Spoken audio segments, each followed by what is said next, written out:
Hi, welcome to Devika Alangovan channel. இன்னைக்கு நம்மளோட சேனலில் என்ன வீடியோ பார்க்க போகிறோம் அப்படின்னு பார்த்தீங்கன்னா, ஒரு 3 நாளைக்கு முன்னாடி வீட்டுக்கு தேவையான மளிகை சாமான்லாம் நான் என்ன வாங்குவேன் அப்படின்றத பற்றி ஒரு வீடியோ வந்து போட்டிருந்தேன். அதுக்கு கீழே நிறைய கமெண்ட்ஸாக இருக்கட்டும், எனக்கு பர்சனலாக மெசேஜ் பண்ணவங்களா இருக்கட்டும், அக்கா மளிகை சாமான் வாங்குறது நீங்கள் இவ்வளோ கம்மியான பட்ஜெட்டில் வந்து சொல்கிறீங்க, எங்களுக்கு சில டிப்ஸ் வந்து சொல்லுங்கள் அப்படின்னு சொல்லி கேட்டிருந்தீங்க. அதில் எனக்கு தெரிஞ்ச சில விஷயங்களை தான் இன்றைக்கி இந்த வீடியோவில் உங்ககிட்ட ஷேர் பண்ணிக்க போகிறேன். அதே மாதிரி டிமார்ட் போயிட்டு வந்துட்டு எவ்வளோ மளிகை சாமான் வாங்கினன்றதையுமே இந்த வீடியோவில் சொல்கிறேன் அப்படின்னு சொல்லியிருந்தேன். ஆக்சுவலாக நான் வந்து மளிகை சாமான்லாம் வாங்கிட்டு வந்தாச்சு. இந்த மாதம் என்னோடய பட்ஜெட் வந்து பார்த்திங்கன்னா 2800 வந்துச்சு. ஆல்ரெடி சொல்லியிருந்தேன் கொஞ்சம் கண்ணாடி பாட்டில்லாம் வாங்கணும்னு சொல்லிட்டு, அதெல்லாம் சேர்த்து மொத்தம் 3050 கிட்ட சம்திங் அவ்வளோதான் வந்துச்சு. இந்த மாதத்துக்கான என்னோடய பட்ஜெட் வந்து அவ்வளோதான். என்னென்ன திங்ஸ் எல்லாம் வாங்கினேன்றதை கண்டிப்பாக சீக்கிரமாகவே வீடியோவாக நான் வந்து ஷேர் பண்ணுறேன். அதுக்கு முன்னாடி என்கிட்ட கேட்டிருந்த சிஸ்டர்ஸ்க்காக மாதம் பட்ஜெட்டில் என்னென்னலாம் வந்து நம்ம கம்மி பண்ண முடியும், எவ்வளோ வந்து செலவை குறைக்கலாம் அப்படின்றத பற்றி எனக்கு தெரிஞ்ச சில டிப்ஸை தான் நான் உங்ககிட்ட இந்த வீடியோவில் வந்து ஷேர் பண்ணிக்க போகிறேன்.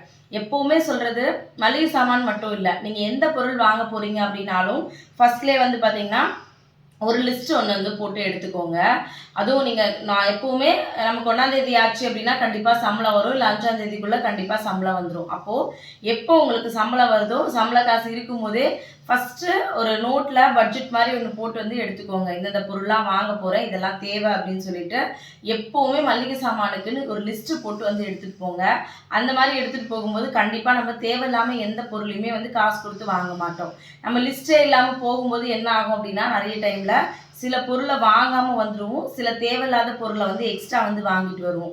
இதுவே நம்ம ஒரு லிஸ்ட்டு போட்டு எடுத்துகிட்டு போகிறோம் அப்படின்னா எந்தெந்த பொருளாக வாங்கியிருக்கோம் நோட் பண்ணுறதுக்குமே நமக்கு ரொம்ப ஈஸியாக வந்து இருக்கும். எந்த பொருளையும் மிஸ் பண்ணாமல் இதெல்லாம் கரெக்டாக வாங்கியிருக்கோம் அப்படின்னு செக் பண்ணுறதுக்குமே ரொம்ப யூஸ்ஃபுல்லாக வந்து இருக்கும். இந்த மாதிரி பண்ணீங்க அப்படின்னா கண்டிப்பாக உங்களோட மாத செலவு வந்து ரொம்பவே வந்து குறையும். ஏன் அப்படின்னா லிஸ்ட்டு போட்டு எடுத்துகிட்டு போகும்போது இவ்வளோதான் நமக்கு பட்ஜெட்டு, இதுதான் தேவையான பொருள், இது இல்லாமல் வேறு எதுவும் நம்ம வாங்க வேண்டாம் அப்படின்ற தாட் நமக்கு ஆப்வியஸாக வந்து வரும். அதனால் எப்போ போகிறீங்க அப்படின்னாலும் கண்டிப்பாக வந்து பார்த்திங்கன்னா மளிகை சாமானுக்குன்னு ஒரு பட்ஜெட் வந்து போட்டு எடுத்துகிட்டு போங்க. 2000 2000, 3000 3000 இதுக்குள்ளே தான் நான் வாங்கிட்டு வரணும் அப்படின்னு நீங்கள் டிசைட் பண்ணிட்டு போனீங்க அப்படின்னாலே கண்டிப்பாக வந்து உங்களுக்கு செலவு வந்து கம்மியாகும். அடுத்த விஷயம் என்ன அப்படின்னு பார்த்தீங்கன்னா, லிஸ்ட்டு வந்து போட்டு எடுத்துகிட்டு போங்க. என்ன அப்படின்னா, போன மாதம் என்ன பொருளாக வாங்கினீங்க. இப்போ உங்கள் வீட்டில் இப்போ நாங்கள் எப்படி வாங்குவோம் அப்படின்னு பார்த்தீங்கன்னா, மைசூர் சாண்டல் சோப்பு தான் வந்து வாங்குவோம். 230 நினைக்கிறேன். 3 சோப்பு வந்து இருக்கும்.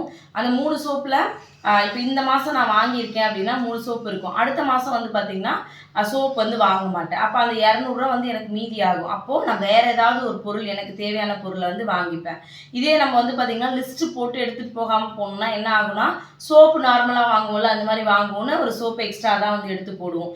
அதே மாதிரி பேஸ்ட்டாக இருக்கட்டும், லிக்விடு என்ன சொல்கிறது, சமைக்கிற வாஷிங் மிஷினுக்கு யூஸ் பண்ணுற லிக்விடாக இருக்கட்டும், எல்லாமே வந்து பார்த்திங்கன்னா ஒரு மாதம் விட்டு ஒரு மாதம் தான் வந்து வாங்குவோம். அது எவ்வளோ குவான்டிட்டி இருக்கோ அதை பொறுத்து தான் அடுத்தது வந்து வாங்குவோம். இப்போ பேஸ்ட்டெல்லாம் வாங்கணுன்னா ஆல்மோஸ்ட் 2 மாதம் கழிச்சு தான் திரும்ப வந்து வாங்குவோம். பேஸ்ட் வந்து ஒரு 100 110 வருது அப்படின்னா, இப்போ சோப்பு இந்த மாதம் வாங்கலை, சோப்பில் ஒரு 200 மீதி ஆகுது. அடுத்த மாதம் வந்து பார்த்திங்கன்னா உங்களுக்கு பேஸ்ட்டில் ஒரு 100 மீதி ஆகுதுன்னா 300 சேவ் ஆகுது. அப்போ அந்த 300 வேறு ஏதாவது ஒரு பொருள் வாங்கலாம். இல்லை அப்படின்னா அந்த 300 நான் என்னோட சேவிங்ஸில் வந்து போட்டுப்பேன். இந்த மாதிரி எப்போவுமே கடைக்கு போகும்போது ஒரு லிஸ்ட்டு போட்டு எடுத்துகிட்டு போனோம் அப்படின்னா, என்ன பொருள் இருக்குது அப்படின்னு செக் பண்ணி எடுத்துகிட்டு போனோம்னா நம்மளோட மளிகை பொருள் வந்து பார்த்திங்கன்னா மளிகை சாமான் வந்து கண்டிப்பாக உங்களுக்கு செலவு வந்து குறையிறதுக்கு நிறைய வாய்ப்பு வந்து இருக்குது. அடுத்தது ஆஃபர் பார்த்து தேவையான பொருள் எல்லாத்தையும் மட்டும் வாங்குங்க. என்னன்னா இப்போ நிறைய டைமில் வந்து பார்த்திங்கன்னா ஆஃபர் வந்து போட்டிருப்பாங்க. நம்ம பை 1 get 1ல நிறைய விஷயங்கள் வந்து பார்ப்போம். ஆனால் அதில் நமக்கு எது தேவை, எது வீட்டுக்கு தேவை அப்படின்னு கண்டிப்பாக பார்த்து வந்து வாங்குங்க. இப்போ ஒரு பிளாஸ்டிக் டப்பா இருக்குது அப்படின்னா அது கூடவே வந்து பார்த்திங்கன்னா 4 டப்பா ஃப்ரீ அப்படின்னு கொடுக்குறாங்கன்னா, ஆல்ரெடி நம்ம வீட்டில் இருந்துச்சுன்னா தயவு செஞ்சு அந்த மாதிரி பொருட்களை வந்து வாங்காதீங்க. இப்போ நாங்கள் எப்படி ஆஃபரில் வாங்குவோம் அப்படின்னா, இப்போ கோதுமை மாவு வாங்குகிறோம் அப்படின்னா கோதுமை மாவு வந்து பார்த்திங்கன்னா 1/2 கிலோவாக எடுத்தோம் அப்படின்னா இப்போ ஒரு 150 வருது. பட் அதுவே வந்து பார்த்திங்கன்னா ஒரு 3 கிலோவாக எடுத்தோம் அப்படின்னா 200 210 வருது அப்படின்னா என்னோட சாய்ஸ் வந்து பார்த்திங்கன்னா அந்த 3 கிலோவாக தான் வந்து இருக்கும். அந்த மாதிரி ஆஃபரில் வாங்குறது தப்பு கிடையாது. ஆனால் ஆஃபரில் எந்த மாதிரி நம்மளோட பணத்தை மிச்சப்படுத்த முடியும் அப்படின்னு பார்த்து எப்போவுமே வந்து வாங்குங்க. அடுத்தது வந்து பார்த்திங்கன்னா ஷாப்பிங் போகும்போது கண்டிப்பாக வீட்டிலே ஏதாவது சாப்பிட்டு வந்து போங்க. ஏன் அப்படின்னா நிறைய பேரோட வழக்கமாக இருக்கிறது என்ன அப்படின்னா ஷாப்பிங் போன உடனே ஷாப்பிங் பண்ணுறதுக்கு முன்னாடி சாப்பிட்டுட்டு அதுக்கப்புறம் தான் உள்ளே வந்து போவாங்க. சாப்பிட்றதெல்லாம் நல்ல விஷயம்தான். ஆனால் நம்ம போகிறது ஷாப்பிங் பண்ணுறதுக்கு. ஷாப்பிங் பண்ணுற அமௌண்ட்டை விட நம்ம அதில் பாதி அமௌண்ட்டு சாப்பிட்றதுக்கே செலவு பண்ணோம் அப்படின்னா அது கண்டிப்பாக நம்மளோட மாத பட்ஜெட்டில் ரொம்பவே வந்து ஜாஸ்தியாகும். அதையுமே நம்ம எதில் ஆட் பண்ணுவோம் அப்படின்னு பார்த்தீங்கன்னா மளிகை சாமான்லாம் வாங்குற லிஸ்ட்டில் தான் கண்டிப்பாக வந்து ஆட் பண்ணுவோம். அதனால் எப்போ கிளம்புறீங்க அப்படின்னாலும் நான் மேக்ஸிமம் ஈவினிங் டைமில் போவீங்க. வீட்டில் ஏதாவது ஸ்நாக்ஸோ இல்லைனா டீ காஃபியோ இல்லைனா உங்களுக்கு பிடிச்ச ஏதோ ஒரு விஷயத்த சாப்பிட்டுட்டு கிளம்பும் போது நம்ம வெளியில் போய் சாப்பிடணுன்ற தாட் வந்து வராது. நம்ம நேராக போயிட்டு பர்ச்சேஸ் பண்ணுறது தான் நம்மளோட முழு கவனமுமே வந்து இருக்கும். அதனால் முடிஞ்ச அளவுக்கு இல்லை, கண்டிப்பாக சாப்பிட்டு அதுக்கப்புறம் போங்க. இப்போ நீங்கள் ஒரு 3000 மளிகை சாமானுக்கு எடுத்துகிட்டு போகிறீங்க அப்படின்னா வெளியில் ஏதாவது ஒன்று சாப்பிட்லான்னு நினைப்பீங்க. அப்புறம் சரி பசங்களும் வந்திருக்காங்க கூட இது வாங்கி கொடுப்போன்னு ஒரு 500 எக்ஸ்ட்ரா வந்து ஆகும். அப்போது இதில் 500 எக்ஸ்ட்ரா ஆச்சு அப்படின்னா நீங்கள் மளிகை சாமான் வாங்குறது 3000 பட்ஜெட் வந்து பார்த்தீங்கன்னா 3500 வந்து ஆகும். அப்போது அந்த மாதத்தில் உங்களுக்கு நீங்கள் பண்ணுற செலவில் கண்டிப்பாக இது இடிக்கிறதுக்கு நிறைய வாய்ப்பு வந்து இருக்குது. அதனால் வீட்டிலேருந்து கிளம்புறதுக்கு முன்னாடி நீங்கள் போனாலும் சரி பசங்களை கூட்டிகிட்டு போனாலும் சரி சாப்பிட்டுட்டு அதுக்கப்புறமா ஷாப்பிங் வந்து போங்க. அடுத்தது வந்து பார்த்திங்கன்னா அரிசி பருப்பு இது எல்லாத்தையும் மொத்தமாக வந்து வாங்கி வச்சுக்கோங்க. கண்டிப்பாக இது மூலயமா நம்மளோட மாத பட்ஜெட் வந்து பார்த்திங்கன்னா ரொம்பவே வந்து நம்மளால் மிச்சம் வந்து படுத்த முடியும். ஏன் அப்படின்னா நம்ம 1 கிலோ அரிசி லூஸில் போய் வாங்குறதுக்கும் 10 கிலோ அரிசியாக வாங்கி வைக்கிறதுக்கும் நிறைய டிஃப்ரென்ஸ் வந்து இருக்கும். எப்போவுமே எதனால் ஹோல்சேல் கடையில் போய் வாங்க சொல்லுவாங்க அப்படின்னா நம்ம லூஸில் வாங்குறத விட இப்போ 1/4 கிலோ துவரம்பருப்பு லூஸில் வாங்குறத விட 1/2 கிலோ பாக்கெட்டோ இல்லை 1 கிலோ பாக்கெட்டோ வாங்கும்போது விலை வந்து பார்த்திங்கன்னா நமக்கு கண்டிப்பாக ஒரு 5 ரூபாலேருந்து 8 ரூபா வரைக்கும் கம்மியாகிறதுக்கு நிறைய வாய்ப்பு வந்து இருக்குது. அதனால் எப்போ மாதம்னாலும் வந்து பார்த்திங்கன்னா ரொம்ப கம்மியாக இந்த 100, 50 அப்படியெல்லாம் வாங்காமல் அரிசி பருப்பு இது எல்லாமே வந்து பார்த்திங்கன்னா நம்ம வாங்கி வச்சோன்னா ஒன்றும் கெட்டு போகாது. முக்கியமாக பருப்பெல்லாம் வந்து பார்த்திங்கன்னா வாங்கிட்டு வந்த உடனே ஒரு வெயிலில் ஒரு நார்மலாக ஒரு பேப்பரோ இல்லைனா ஒரு பாயோ போட்டு நல்லா காய வச்சு அதுக்கப்புறம் எடுத்து வச்சிட்டிங்க அப்படின்னா 2 மாதம் இல்லை 3 மாதம் இல்லை 5 மாதம் ஆனாலும் கண்டிப்பாக கெட்டு போகாது. அதனால் எந்த பொருளாக மொத்தமாக வாங்க முடியுமோ அதை வந்து மொத்தமாக வந்து வாங்கிக்கோங்க. எல்லா பொருளையும் சில்லறையாக வாங்குறத விட நம்ம மொத்தமாக வாங்கும்போது நம்மளோட பட்ஜெட் வந்து பார்த்திங்கன்னா மாத செலவில் கண்டிப்பாக வந்து குறையும். இது உங்களுக்கு ரொம்பவே யூஸ்ஃபுல்லாக இருக்கும். கண்டிப்பாக ட்ரை பண்ணி பாருங்கள். அதே மாதிரி தான் காய்கறியுமே டெய்லி போய் காய்கறி கடையில் வாங்குறத விட ஒரு வாரத்துக்கு தேவையான காய்கறிகளை வந்து வாங்கி வச்சுக்கோங்க. ஏன் அப்படின்னா இப்போ நம்ம வீட்டு பக்கத்துலேயே பார்த்திங்கன்னா கடைலாம் வந்து இருக்கும். ஆனால் அந்த கடையில் நான் போயிட்டு 1 கிலோ கேரட் வாங்குறேன் அப்படின்னா அந்த 1 கிலோ கேரட் வந்து பார்த்திங்கன்னா 70 ரூபா சொல்லுவாங்க. இல்லை அதே வந்து நான் மார்க்கெட்டில் போயிட்டு வாங்கிட்டு வரும்போது 1 கிலோ கேரட் வந்து எனக்கு 40 ரூபாய்க்கு வந்து கிடைக்கும். அது எல்லா இதுவுமே அப்படி தான். இப்போ இங்கே 1 கிலோ வெங்காயம் நான் 30 ரூபா கொடுத்து வாங்குறேன் 40 ரூபா கொடுத்து வாங்குறேன் அப்படின்னா அங்கே 5 கிலோ வெங்காயம் 100 ரூபாய்க்கு வந்து கிடைக்கும். அப்போது நான் எப்போவுமே காய்கறி எப்போவுமே வந்து மொத்தமாக தான் வந்து வாங்கி வச்சுப்பேன். இந்த மாதிரி எந்த பொருள்லாம் வீணாகாதோ அந்த மாதிரி பொருள்லாம் மொத்தமாக வந்து வாங்கி வச்சுக்கோங்க. இப்போ வெங்காயம் வந்து பார்த்திங்கன்னா இப்படியும் ஒரு 3லேருந்து 4 கிலோ கண்டிப்பாக வாங்கிப்பேன். எனக்கு அது 1 மாதம் வரைக்குமே வந்து வரும். அடுத்து தக்காளி 2 கிலோ வந்து வாங்கி வச்சுப்பேன். அது மேக்ஸிமம் எனக்கு 2 வாரத்துக்கு வந்து வரும். இதெல்லாம் வந்து பார்த்திங்கன்னா ரொம்ப பெருசாக தக்காளி வந்து 4 கிலோ 100 ரூபாலாம் விற்கும். பட் 4 கிலோ வாங்கினோன்னா கெட்டு போயிடும். அதனால் அதை எப்போவுமே வந்து பண்ண மாட்டேன். அந்த மாதிரி எந்த பொருள்லாம் வீணாகாதோ அதுக்கேற்ற மாதிரி பார்த்து வந்து தாராளமாக வாங்கிக்கோங்க. கண்டிப்பாக டெய்லி கடைக்கு போகிறத விட்டுட்டு வாரத்தில் ஒரு நாள் வாங்கினீங்க அப்படின்னா உங்களோட மாத பட்ஜெட்டோட செலவு வந்து பார்த்திங்கன்னா ரொம்பவே கம்மியாகும். அதே மாதிரி முன்னாடி சொன்னால லிஸ்ட்டு போட்டு எடுத்துகிட்டு போங்க அப்படின்னு சொல்லிட்டு லிஸ்ட்டுனா என்னென்ன பொருள் வாங்க போகிறோம் அப்படின்றது மட்டும் லிஸ்ட்டு கிடையாது. ஆல்ரெடி நம்மளோட வீட்டில் என்ன பொருள் இருக்குது எது வாங்கணும் இந்த மாதம் இது வாங்கியாச்சு இது இந்த மாதத்துக்கு தேவையில்லை அடுத்த மாதம் நம்ம என்ன வாங்க போகிறோம் அப்படின்னு சொல்லிட்டு கண்டிப்பாக வந்து பார்த்திங்கன்னா ஸ்டாக் என்ன இருக்குதுன்னு பார்த்துட்டு அதுக்கப்புறமா போய் வாங்குங்க. ஏன்னா நிறைய பேர் பண்ணுற மிஸ்டேக் என்ன அப்படின்னா இந்தந்த பொருள்லாம் எனக்கு வேணும்னு சொல்லிட்டு நம்ம லிஸ்ட்டு போட்டு எடுத்துகிட்டு போவோம். ஆனால் அதில் எவ்வளோ பொருள் உங்களுக்கு முக்கியமானது எவ்வளோ பொருள் உங்கள் கபோர்டு கீழே நீங்கள் யூஸ் பண்ணாமல் வச்சுருக்கீங்க இதெல்லாம் செக் பண்ணி பார்த்துட்டு அதுக்கப்புறம் வந்து லிஸ்ட்டு போடுங்க. முன்னாடியே சொன்ன மாதிரி தான் இப்போ 3 சோப்பு இருக்குது அப்படின்னா இந்த மாதத்துக்கு சோப்பு வாங்குறோன்னா அடுத்த மாதத்துக்கு கண்டிப்பாக சோப்பு தேவைப்படாது. அப்போது சோப்பை வந்து கட் பண்ணுங்கள். கட் பண்ணும்போது அதில் உங்களுக்கு பணம் வந்து கண்டிப்பாக மிச்சம் வந்து ஆகும். அதனால் நம்ம லிஸ்ட்டு போடுறதெல்லாம் பெரிய விஷயம் கிடையாது. அந்த லிஸ்ட்டில் எந்தெந்த ஸ்டாக் இருக்குது இல்லை எது நமக்கு தேவை எது நம்ம வீட்டில் அதிகமாக இருக்குது எது கம்மியாக இருக்குதுன்னு செக் பண்ணி லிஸ்ட்டு போடுறது ரொம்பவே வந்து முக்கியம். அதே மாதிரி கண்டிப்பாக இந்த எக்ஸ்பைரி டேட் வந்து பார்த்து வந்து வாங்குங்க. ஏன்னா நம்ம சூப்பர் மார்க்கெட்டில் வாங்கும்போது வந்து பார்த்திங்கன்னா என்ன பொருள் தேவையோ அதை வந்து வாங்கி வந்து போட்டுருவோம். அதில் ஆல்ரெடி வந்து பார்த்திங்கன்னா 3 மாதம் முடிஞ்சிருக்கும். இன்னும் பார்த்தீங்கன்னா இன்னும் ஒரு ஒரு ஒரு 15 நாளோ இல்லை 1 மாதமோ தான் டைம் இருக்கும். ஆனால் நம்ம என்ன யோசிச்சிருப்போம், இப்போ தானே வாங்கிட்டு வந்த மசாலா நல்லா தான் இருக்கும். மஞ்சள் பொடியில் ஆரம்பித்து வீட்டுக்கு யூஸ் பண்ணுற மசாலா பொருள் வரைக்கும் எது வாங்கினீங்கனாலும் கண்டிப்பாக எக்ஸ்பைரி டேட் வந்து பார்த்து வாங்குங்க. ஏன் அப்படின்னா நம்ம நிறைய பேரோட பழக்கமாக இருக்கிறது அங்கே கடையில் வந்து செக் பண்ண மாட்டோம். வீட்டுக்கெல்லாம் வந்துட்டு சமைக்க போகும்போது வந்து ஒரு தடவை செக் பண்ணுவோம். அப்போ பார்த்தீங்கன்னா இன்னும் 10 நாள் தான் இருக்கும். அந்த 10 நாளுக்குள்ளே அந்த மசாலா பாக்கெட்டை ஃபுல்லாக யூஸ் பண்ண முடியுமான்னு கேட்டிங்கன்னா கிடையாது. மஞ்சத்தூள் யூஸ் பண்ண முடியுமான்னு கேட்டிங்கன்னா கிடையாது. ஏன்னா அதெல்லாம் தேவையான அளவு தான் நம்ம வந்து போட போகிறோம். அப்படி போடும்போது நீங்கள் ஒரு 10 நாள் யூஸ் பண்ணதுக்கப்புறம் ஐயோ இது எக்ஸ்பைரி டேட் வந்து முடிஞ்சிருச்சு நம்ம தூக்கி வந்து ஈஸியாக வந்து போட்டுருவோம். அதனால் அந்த மாதிரி வந்து பண்ணாதீங்க. எந்த பொருள் வாங்குறீங்க அப்படின்னாலும் ஒரு 2 செகண்ட் தான் உங்களுக்கு ஆகும். அதை செக் பண்ணி பார்த்து வாங்குனீங்க அப்படின்னா கண்டிப்பாக உங்களோட மளிகை செலவு வந்து குறையிறதுக்கு நிறைய வாய்ப்பு இருக்குது. அதே மாதிரி நம்மளோட எங்கேயாவது சூப்பர் மார்க்கெட்டில் தான் போய் வாங்கணுன்றது வந்து கிடையாது.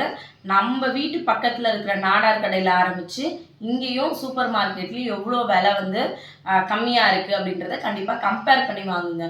ஒரு மாதம் நீங்கள் இங்கே பக்கத்தில் இருக்கிற நாடார் கடையிலையோ இல்லைனா மொத்தமாக மளிகை சாமான் வாங்குகிற கடையிலையோ வாங்குறீங்க அப்படின்னா அடுத்த மாதம் ஏதாவது ஒரு சூப்பர் மார்க்கெட்டில் போய் வாங்கி பாருங்கள். அப்போது உங்களுக்கு கண்டிப்பாக வந்து அதோட டிஃப்ரென்ஸ் வந்து தெரியும். ஒரு மாதம் இங்கேயும் ஒரு மாதம் அங்கேயும் வாங்கும்போது நம்ம இந்த இடத்துல அரிசி வந்து இங்கே வாங்கியிருந்தோம், இது வந்து விலை கம்மியாக இருந்துச்சு. ஆனால் இங்கே வந்து அரிசி விலை ஜாஸ்தியாக இருக்குது. இப்போ சூப்பர் மார்க்கெட் போகும்போது அங்கே ஆஃபர் போடுறாங்க. நமக்கு வந்து பார்த்திங்கன்னா இப்போ விம்பாரில் ஆரம்பித்து இல்லை டாய்லெட் க்ளீன் பண்ணுறதுலேருந்து இப்போ இங்கே ஒன்று வாங்கினா ஒன்று ஃப்ரீ அப்படின்னா மளிகை சாமான்லாம் இங்கே வாங்கிடுங்க. அங்கே எது ஆஃபரில் கிடைக்குதோ அந்த மாதிரி 2 இடத்துலையும் வந்து கம்பேர் பண்ணி வந்து வாங்குங்க. அக்கா அதுக்கெல்லாம் டைம் இல்லைக்கா அப்படின்னு யோசிச்சிங்க அப்படின்னா கண்டிப்பாக நம்ம பணம் செலவாக தான் வந்து ஆகி போகும். ஏன்னா நம்ம மாதம் ஃபுல்லாக இதை வச்சு தான் வந்து ஃபேமிலியை ரன் பண்ணுறோம் அப்படின்னும் போது அதுக்காக ஒரு நாள் டைம் ஸ்பெண்ட் பண்ணுறதுல எந்த தப்பும் இல்லை அப்படி தான் நான் வந்து சொல்லுவேன். மார்க்கெட்டில் இப்போ அதான் முன்னாடியே சொன்ன மாதிரி இங்கேயும் அங்கேயும் கம்பேர் பண்ணி வந்து வாங்குங்க. அடுத்தது வந்து பார்த்திங்கன்னா காய்கறி வாங்குங்க அப்படின்னு சொல்லிட்டு உங்ககிட்ட நான் வந்து சொல்லியிருந்தேன். பட் வந்து பார்த்திங்கன்னா காய்கறி வாங்குறது வந்து பெருசு கிடையாது. ஆனால் அந்த காய்கறி அந்த சீசனில் எந்த காய்கறி வந்து நிறைய கிடைக்குதோ அந்த மாதிரி காய்கறி வந்து வாங்கிக்கோங்க. ஏன்னா இப்போ நீங்கள் வந்து கிடைக்காத சீசனில் இருக்கிற ஒரு காய்கறி வாங்கும்போது அது நார்மலாக 30 ரூபா விற்கிது அப்படின்னா அந்த சீசனே இல்லைன்னும் போது அது கண்டிப்பாக ஒரு 70 ரூபா 80 ரூபா கண்டிப்பாக வந்து விற்கும். அதனால் வாரத்துக்கு தேவையான காய்கறி வாங்குங்கன்னு சொன்ன மாதிரி அந்தந்த சீசனில் என்னென்ன காய்கறி வந்து கிடைக்குதோ அதை வந்து வாங்குங்க. இப்போ நார்மலாக கத்திரிக்காய் வந்து மற்ற சீசனில் 40 ரூபா விற்கிது அப்படின்னா கத்திரிக்காய் சீசனில் வந்து பார்த்திங்கன்னா உங்களுக்கு 20 ரூபாய்க்கே வந்து கிடைக்கும். அப்போது வெயில் காலத்தில் எந்த மாதிரியான காய்கறி எல்லாம் கம்மியான விலையில் கிடைக்குது, மழை காலத்தில் எதெல்லாம் ஜாஸ்தியாக விளையுதோ அந்த மாதிரி பார்த்து வாங்குனீங்க அப்படின்னா கண்டிப்பாக நம்மளோட மல்லிகை லிஸ்ட்டில் வந்து பார்த்திங்கன்னா நம்மளோட செலவு வந்து குறையிறதுக்கு நிறைய பாசிபிள் வந்து இருக்குது. அடுத்தது வந்து பார்த்திங்கன்னா ஃபுட்டை வந்து வேஸ்ட் பண்ணாதீங்க. ஏன் அப்படின்னா நம்ம ரொம்ப கஷ்டப்பட்டு தான் ஒரு பொருளையுமே வந்து வாங்குகிறோம். நீங்கள் சமைச்சு ஒரு பொருளையும் வேஸ்ட்டாக தூக்கி கொட்டுறீங்க அப்படின்னா சமைக்கிற பொருள் வேஸ்ட்டு, உங்களோட டைம் வேஸ்ட்டு.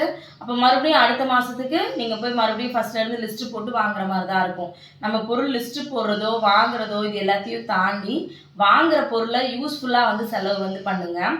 இப்போ சாதமே வடிக்கிறீங்க, கொஞ்சம் சாதம் மீந்துருச்சு அப்படின்னா கூட ஒரு தண்ணி ஊற்றி வச்சு காலையில் ஒரு தயிர் பாக்கெட் வாங்கி அதை வந்து அது பிசைஞ்சு பழைய சாதமாக பசங்களுக்கோ இல்லை நீங்களோ வந்து சாப்பிடலாம். இல்லை சாதம் கெட்டு போச்சு தூக்கி கொட்டிட்டீங்க அப்படின்னா மாதத்தில் ஒரு 5 தடவை பண்ணீங்க அப்படின்னா ஒரு தடவையும் ஒரு 1/2 கிலோ போடுறீங்கன்னா 2.5 கிலோ அரிசி வந்து உங்களுக்கு வேஸ்ட் ஆகுது. அப்போ அடுத்த மாதமும் கண்டிப்பாக நீங்கள் அரிசி வாங்குற மாதிரி தான் வந்து இருக்குமே தவிர உங்களோட பட்ஜெட் வந்து கம்மி வந்து ஆகாது. அதனால் எந்த பொருள் வாங்கினாலும் கண்டிப்பாக வேஸ்ட் பண்ணாதீங்க. அப்படி வேஸ்ட் பண்ணாமல் இருந்தாலே வந்து பார்த்திங்கன்னா நம்மளோட மளிகை சாமான் லிஸ்ட் வந்து கண்டிப்பாக பட்ஜெட்டில் வந்து நம்மளால் மிச்சம் வந்து பண்ண முடியும். இன்றைக்கி ஏதாவது குழம்பு மீந்துருச்சா, இந்த குழம்பு கொஞ்சம் தான் இருக்குது, இதை வச்சு என்ன பண்ணுறது அப்படின்னு தூக்கி வந்து கொட்டிடாதீங்க. கொஞ்சம் குழம்பு இருக்கா அதை எடுத்து அப்படியே ஃப்ரிட்ஜில் வச்சுட்டு அடுத்த நாள் காலையில் அந்த குழம்பு சூடு பண்ணி இல்லைனா வந்து பார்த்திங்கன்னா இன்னும் கொஞ்சம் வேறு ஏதாவது கிரேவி வந்து வச்சு இல்லை சட்னி அரைச்சி அது கூட வந்து சாப்பிட்றதுக்கு பாருங்கள். முடிஞ்ச அளவுக்கு அதாவது மீதி இல்லாமல் சமைக்க பாருங்கள். இல்லை மீந்துருச்சு அப்படின்னா ஒரு நாள் வச்சு சாப்பிட்றதுனால ஒன்றும் வந்து ஆகிடாது. அதனால் உங்களோட ஃபுட்டை மட்டும் எப்போவுமே வந்து வேஸ்ட் பண்ணாதீங்க. அடுத்தது வந்து பார்த்திங்கன்னா நம்ம சூப்பர் மார்க்கெட் போகும்போது நம்ம பண்ணுற பெரிய மிஸ்டேக் என்னென்னா அங்கே எல்லாமே நிறைய ஆஃபரில் கிடைக்கும். முக்கியமாக இந்த ஸ்நாக்ஸ் ஐட்டம் வந்து நிறைய ஆஃபரில் வந்து போட்டிருப்பாங்க. பிஸ்கெட் வந்து 50 ரூபா கொடுத்து வாங்கினீங்கன்னா பை 1 கெட் 1 ஆஃபரில் வந்து நீங்கள் 60 ரூபா கொடுத்தீங்கன்னா 2 பேக்கெட் வாங்கிக்கலாம் அப்படின்னு இருக்கும். இப்படி வந்து நம்ம ஸ்நாக்ஸுக்கே நிறைய வந்து செலவு வந்து பண்ணுவோம். பட் நம்ம ஸ்நாக்ஸுக்கு பண்ணுற செலவை பழத்துக்கு பண்ணோம், ஒரு காய்கறிக்கு செலவு பண்ணோம் அப்படின்னா அது இன்னும் ரொம்ப யூஸ்ஃபுல்லாக இருக்கும். முடிஞ்ச அளவுக்கு இந்த மாதிரி பை ஒன் கெட் ஒன் ஆஃபரில் கிடைக்குதுன்றதுக்காக ஸ்நாக்ஸ் மட்டும் கண்டிப்பாக வாங்காதீங்க. அந்த லிஸ்ட்டை கம்மி பண்ணீங்க அப்படின்னாலே நம்மளோட மாத பட்ஜெட்டில் கண்டிப்பாக கொஞ்சமாவது வந்து சேவ் பண்ண வந்து முடியும். அதே மாதிரி மளிகை சாமான்லாம் வாங்கி வச்சுட்டு நம்ம வாரத்தில் 4 நாள் ஹோட்டலில் வாங்கி சாப்பிட்டோம் அப்படின்னா கண்டிப்பாக நம்மளோட பட்ஜெட் வந்து ஜாஸ்தியாக தான் வந்து ஆகும். மளிகை சாமான் வாங்குறீங்க அப்படின்னா வீட்டில் வந்து சமைச்சு பழகுங்க.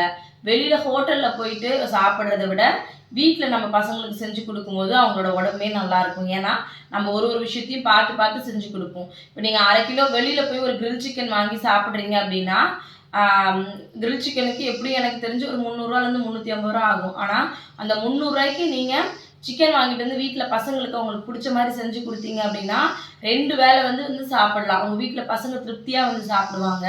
அதனால் நம்ம இதெல்லாம் மிச்சம் பண்ணோம் அப்படின்னா கண்டிப்பாக நம்மளோட மாத பட்ஜெட்லேருந்து கண்டிப்பாக நம்மளால் சேவ் வந்து பண்ண முடியும். அதனால் வெளியில் சாப்பிட்றது என்னைக்காவது ஒரு நாள் சாப்பிட்டீங்கன்னா பிரச்சனை கிடையாது. பட் வாரத்தில் 2 நாளோ 3 நாளோ சாப்பிட்றீங்கன்னா கண்டிப்பாக நம்மளோட மாத பட்ஜெட் வந்து ஜாஸ்தியாக தான் ஆகும். அதை முதல்ல கம்மி பண்ணுங்கள். அதே மாதிரி எப்போவுமே நான் இந்த பிராண்டு தான் வந்து யூஸ் பண்ணுவேன், இப்போ லிக்விட்னால் நான் இதை மட்டும்தான் யூஸ் பண்ணுவேன் அப்படியெல்லாம் வந்து யோசிக்காதீங்க. எது வந்து விலை கம்மியாக கிடைக்குதோ பட் நல்லா இருக்குது அப்படின்னா கண்டிப்பாக அதை வாங்கி யூஸ் பண்ணுறதுல எந்த தப்பும் கிடையாது. எப்போவுமே நம்ம பிராண்டடான ஒரு பொருளை நம்பணும் அப்படின்னா இப்போ இந்த மாதம் 200 ரூபா இருக்குன்னா அடுத்த மாதம் அது 300 ரூபாயா மாறுறதுக்கு நிறைய வாய்ப்பு இருக்குது. எப்போவுமே ஆப்ஷனில் வந்து வச்சுக்கோங்க. இப்போ நான் வந்து பார்த்திங்கன்னா ஷாம்பு வாங்குறேன் அப்படின்னா நான் பாட்டில் ஷாம்பு கூட வாங்க மாட்டேன். ஏன் அப்படின்னா எனக்கு ₹1 ஷாம்பு வாங்கினா தான் கம்ஃபர்டபுளாக இருக்கும். அப்போ ₹1 ஷாம்பு நான் ஒரு 50 ரூபா கொடுத்து 50 ஷாம்பு வாங்கினேன் அப்படின்னா எனக்கு ஒரு 2 மாதம் 3 மாதத்துக்கு நான் தாராளமாக வந்து வச்சுப்பேன். இதே நீங்கள் பாட்டில் ஷாம்பு 300 ரூபா கொடுத்து வாங்குறீங்க, 250 ரூபா கொடுத்து வாங்குறீங்க அப்படின்னா 1 மாதம் வருமானு கேட்டிங்கன்னா டவுட்டு தான். இல்லை நான் இந்த பிராண்டு தான் யூஸ் பண்ணுவேன் அப்படின்னு எப்போவுமே இல்லாமல் இது இல்லைன்னா இது அப்படின்னு ஆப்ஷன் வந்து வச்சுக்கிட்டிங்கன்னா கண்டிப்பாக மாத பட்ஜெட்லேருந்து நம்மளால் வந்து சேமிக்க வந்து முடியும். அடுத்தது வந்து பார்த்திங்கன்னா நிறைய டைமில் வந்து பார்த்திங்கன்னா நமக்கு இந்த மாதிரி கூப்பனு, அதுக்கப்புறம் வந்து பார்த்திங்கன்னா இந்த கேஷ் பேக்கு இந்த மாதிரிலாம் வந்து கொடுப்பாங்க. இவ்வளோ ரூபாய்க்கு நீங்கள் வந்து பர்ச்சேஸ் பண்ணியிருக்கீங்க அப்படி அந்த மாதிரிலாம் கொடுக்கும்போது அதெல்லாம் வந்து யூஸ் பண்ணிக்கோங்க. ஆமாம், அந்த 200 ரூபாய்க்காக நம்ம போய் என்ன வாங்குறது அப்படியெல்லாம் யோசிக்காதீங்க. அது 200 ரூபா பணம், நம்மளோட பணம் தான். அந்த மாதிரி உங்களுக்கு கேஷ் கூப்பனாவோ இல்லைனா கேஷ் பேக்காவோ கிடைக்குது அப்படின்னா அந்த மாதிரி வாய்ப்பெல்லாம் கண்டிப்பாக மிஸ் பண்ணாதீங்க அப்படி தான் நான் வந்து சொல்லுவேன். இந்த விஷயங்கள்லாம் நான் ஃபாலோ பண்ணுற விஷயங்களை தான் உங்ககிட்ட நான் வந்து ஷேர் பண்ணியிருக்கேன். நாளைக்கு இதோட பார்ட் 2 வீடியோவுமே கண்டிப்பாக வந்து ஷேர் பண்ணுறேன். இந்த வீடியோ உங்களுக்கு யூஸ்ஃபுல்லாக இருந்துச்சா இல்லையா அப்படின்றத மறக்காமல் கமெண்ட்டில் வந்து சொல்லுங்கள். யூஸ்ஃபுல்லாக இருந்துச்சு அப்படின்னா உங்களுக்கு பிடிச்சவங்களுக்கு வந்து ஷேர் பண்ணுங்கள். நிறைய பேர் நம்மளோட சேனலை பார்க்குறீங்க, கமெண்ட்லாம் பண்ணுறீங்க, பட் சப்ஸ்கிரைப் பண்ணாமல் வந்து பார்க்குறீங்க. ஏன்னா நிறைய பேர் யோசிக்கிறது எனக்கு பிடிக்காத சில பேர் கூட நம்மளோட சேனலை பார்ப்பாங்க. பட் வந்து ஒருவேளை இவங்களை நம்ம சப்ஸ்கிரைப் பண்ணிட்டா இவங்களுக்கு பணம் போயிடுமோ அப்படின்ற தாட்லாம் வந்து யோசிக்கிறாங்க. பட் நீங்கள் சப்ஸ்கிரைப் பண்ணுறதுனால எனக்கு பணம்லாம் வந்து கிடைக்காது. நீங்கள் வீடியோ பார்க்குறதுனால மேபி எனக்கு இதுலேருந்து ஒரு ₹1 வர்றதுக்காவது வாய்ப்பு வந்து இருக்கே தவிர சப்ஸ்கிரைப் பண்ணுறதுனால தான் வந்து இருக்காது. என்ன பிடிச்சவங்க நிறைய பேர் அக்கா அவங்களை ரொம்ப பிடிக்கும், ஆனால் அவங்க சேனலை நான் இது வரைக்கும் சப்ஸ்கிரைப் பண்ணதில்லை அப்படின்னு சொல்கிறவங்களும் சில பேர் வந்து இருக்கீங்க. நீங்கள் சப்ஸ்கிரைப் பண்ணும்போது எனக்கு பிடிச்சவங்க என்ன பிடிச்சவங்க இவ்வளோ பேர் இருக்காங்க அப்படின்ற ஹாப்பினஸ்லேயே நான் இன்னும் கொஞ்சம் வேகமாக வந்து ஓடுவேன். அதனால் கண்டிப்பாக நம்மளோட சேனலை சப்ஸ்கிரைப் மட்டும் பண்ணிவிட்டு பாருங்கள். இதோட பார்ட் 2 வீடியோ வந்து நாளைக்கு கண்டிப்பாக வந்து ஷேர் பண்ணுறேன். Thank you so much. நான் சொன்ன விஷயங்களில் எந்த விஷயம் உங்களுக்கு பிடிச்சிருந்துச்சு அப்படின்றதையும் மறக்காமல் கமெண்ட்டில் வந்து சொல்லுங்கள். மறுபடியும் நாளைக்கு இன்னொரு வீடியோவில் பார்க்கலாம். தேங்க்யூ.